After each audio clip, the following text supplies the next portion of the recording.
Hello world, it is August 30th, 2019 in Gettysburg, Pennsylvania. This is the 38th Climate Change Awareness Emergency Rally. Right now I'm by myself. Hopefully Norma will arrive, and I think my wife is going to arrive after she's done working. And if I'm by myself, that's just the way it is, but hopefully not. And I see, as usual, no one on any other corner in Gettysburg, Pennsylvania. People aren't getting the dire situation we're in, and evidently, the kids are going to suffer the consequences, and it's very, very soon coming up. I really suggest people start getting out. Sound like a broken record saying the same thing over and over again, but I really suggest people start getting out and doing something. Protest, contacting your politicians. If we act like barn cats and run in every direction, doing every little cause, it's not going to work. And we need to head in one direction together and then worry about the other causes if we survive this situation. But it's not looking good at all. I wish I could say something more positive, but based on inaction, based on carbon use on with the cars and everything else, we're in a big trouble here. I don't know how we're getting out of this, but you got to keep trying and have a positive outlook somewhat. But you can't have a pie-in-the-sky outlook either. You have to be realistic about what's happening and prepare yourself for the very end, which could easily be coming. It's called tipping points, and once you approach it and go over the edge, then it's too late to get it back. Right now, the Amazon, the Congo, Angola, and Indonesia are on fire. Those are huge fires. Actually, the one in Congo and Angola are actually bigger than the Brazilian fire with the rainforest. No one's talking about it because it's Africa and the black people. Right now, those four fires, are deliberately set by farmers or politicians who have advocated for a certain policy just to destroy the rainforest in their area. It's a horrible situation. The politicians should be absolutely arrested, as should some in this country too, for advocating certain political statements as far as attitudes and actions. But definitely there are heinous actions in the other countries. It's easier to point your finger at other countries when our country, the United States, is actually doing heinous stuff as well. So you also got the Siberian fires in the taiga, which is basically the largest forest in the world. It goes around from Siberia over to Sweden, Norway, Alaska's included, and northern Canada. You have fires up there, and the scary part about that is it involves peat moss as well as just forest. And once peat starts going, it's hard to stop it, and it's a huge carbon dioxide contributor. The forests right now are carbon, it's kind of a balance between oxygen and carbon emissions, in that they produce a certain amount of oxygen, which they keep quoting 20%, which is not correct. It's 9% of the world's oxygen. But they also emit a certain amount of carbon due to the breakdown of the forest floor and everything when they die. So it's basically a wash on that. But the fact that they absorb carbon is the big thing, and that's our enemy right now, carbon dioxide. And so that's the thing that's going to kill us. It's not the oxygen. We'll always have oxygen for a while at least. But the big thing is the carbon dioxide as another truck goes by. The carbon dioxide is the greenhouse gas that's going to wipe us out and causes other tipping points such as methane escaping and whatnot. The problem with Brazil is that they're on the equator, and if they get past the tipping point, right now they've cut down like total 17-19% of all their rainforest since the beginning. And if they cut down another 3% to 8%, they're going to hit a tipping point where you end up being a savanna, and being on the equator with the intense sun, it's very possible they could end up being a desert, just like the Sahara. So also, with the cutting down the trees, you lose the carbon dioxide absorbing effect, as I said, but you also lose the cooling effect that the trees exhibit. If you walk in the woods are always much cooler than the surrounding air. So, it's well within our interest to put pressure on Bolsonaro, or whatever the hell his name is, or anyone else, any politician that's advocating or not paying attention to the climate change situation, including our own president and anyone else, senators and congressmen. So you got the heating in the Arctic as a result of this, all the carbon dioxide in the air, and you get, with that you get methane, CO2 escaping. You lose your, hey, this guy in favor, yay. You also lose the albedo effect. This is really good around here.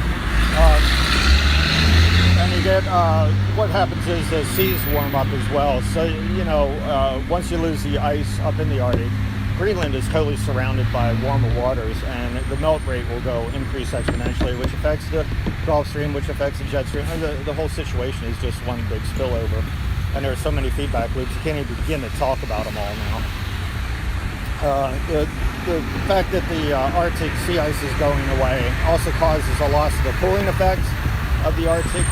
The Arctic is a huge refrigerator as well for the world, and with that effect, the difference between the heat in the tropics and the lack of heat in the Arctic gets closer and closer, and the jet stream starts doing more and more wonky things. So you're going to get more and more bizarre weather events, such as hurricanes, such as they're having in Florida, that are going to sit and spin and go real slow and not get pushed off.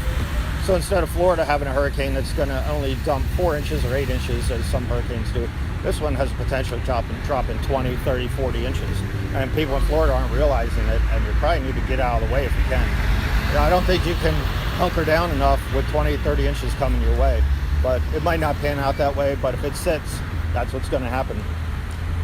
So you get the permafrost loss up in the Arctic with the heating. You get the carbon dioxide escaping out of there. You also get methane escaping out of the permafrost, as well as the danger, also a big danger to humanity and all life on Earth, is that up in the Siberian seas, which there's 3 of them, if the methane cloud rates melt, which are below the shallow seas, that'll cause an exponential heating of the environment due to methane being up to 130 times more potent as a greenhouse gas than is carbon dioxide.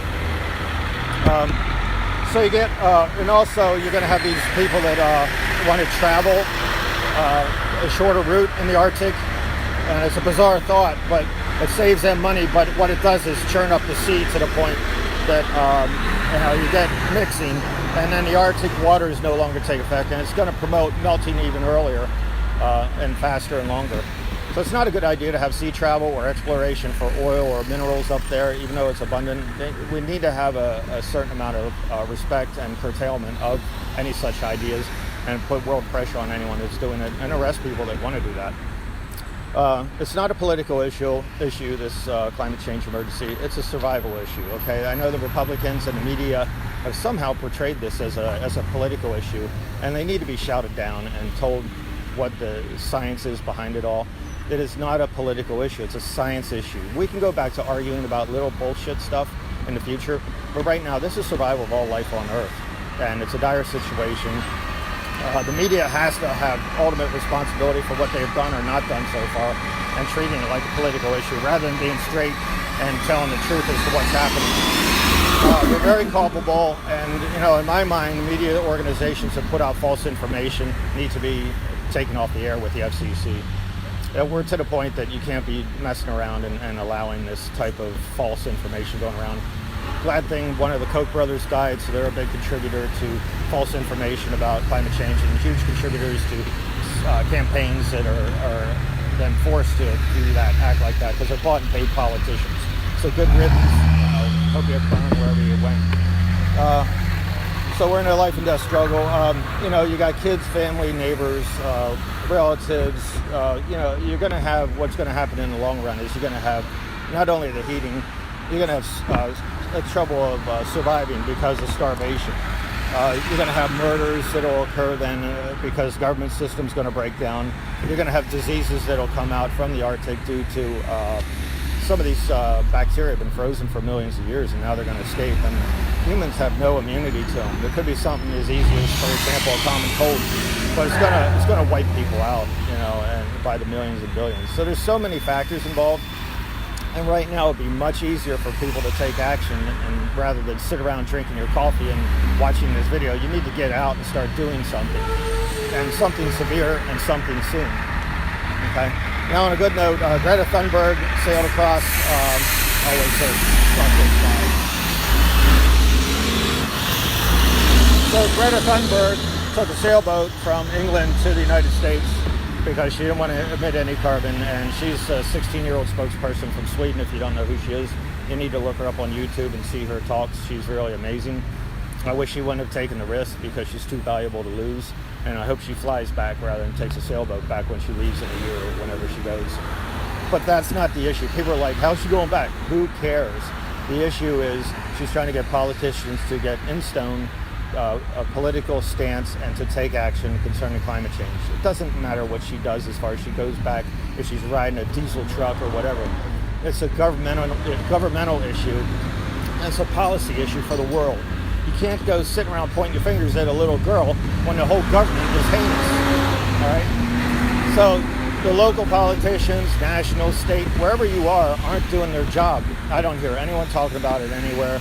And if they do, it's just lip service. And after the campaign's over, they go back to doing their old usual stuff. So you can't let people start doing that. We need to get together as groups and stand up to all this stuff that's going on, especially the media or the government or anyone else.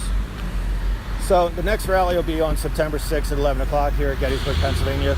The big one is September 20th in Washington, D.C.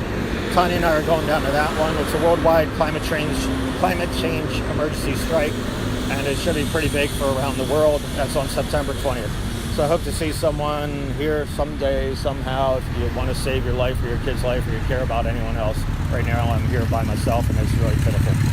See you later. Hopefully your country or town are doing better than we are here in Gettysburg, Pennsylvania, USA. Shameful.